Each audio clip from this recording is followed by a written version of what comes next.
کوئی بندہ اپنے عملوں سے جنت میں نہیں جائے گا، جنت میں خدا کے فضل سے جائے گا۔ لیکن یہ جو اعمال ہیں نا، یہ سبب بنیں گے اللہ کی رحمت کا،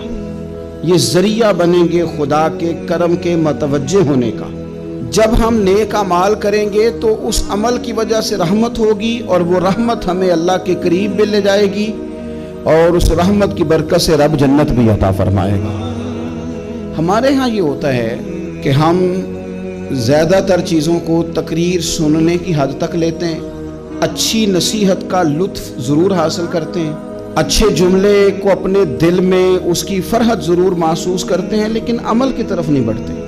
اس کا نقصان یہ ہوتا ہے کہ یہ معاذ اللہ ایک باقاعدہ شعبہ بن جاتا ہے کہ میں نے بڑی خوبصورت تیار کر کے تراش خراش کر کے بات کرنی ہے، بڑی عمدہ کرنی ہے۔ اچھے ادیب تو پیدا ہوتے ہیں، اچھے خطیب، اچھے واعظ، اچھے سننے والے، داد دینے والے تو پیدا ہوتے ہیں، لیکن اگر عمل کا شوق نہ پیدا کیا جائے تو پھر باتیں نشستن گفتن برخاستن تک رہ جاتی ہیں، اس کا لطف نہیں آتا۔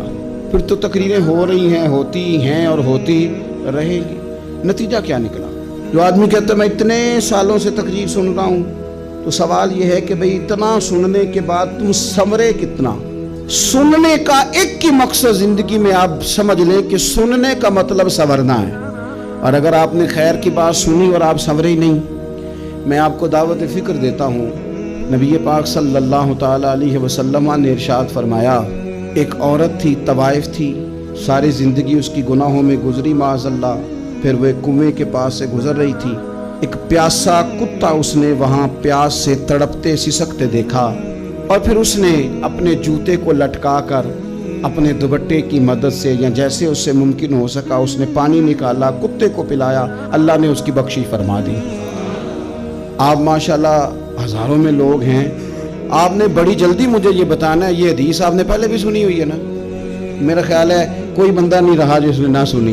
سنی ہوئی ہے نا ہم نے الحمدللہ۔ اتنے سارے بندے جو یہاں موجود ہیں انہوں نے سنی ہوئی ہے، تو ظاہر ہے امت مسلمہ میں جتنے لوگ ہیں ڈھیر ساروں نے یہ بات سنی ہوگی۔ لیکن میرا سوال یہ ہے، میں سڑکوں پہ روڈوں پہ سفر کرتا ہوں، ہم نے یہ حدیث درجنوں بار سنی کہ طوائف نے کتے کو پانی پلایا تو اس کی بخشش ہو گئی، لیکن حال یہ ہے کہ سڑک پر کسی گاڑی سے ٹکرا کر اگر کوئی کتا مر جاتا ہے، اب مر ہی گیا ہے، گاڑی والا موٹر سائیکل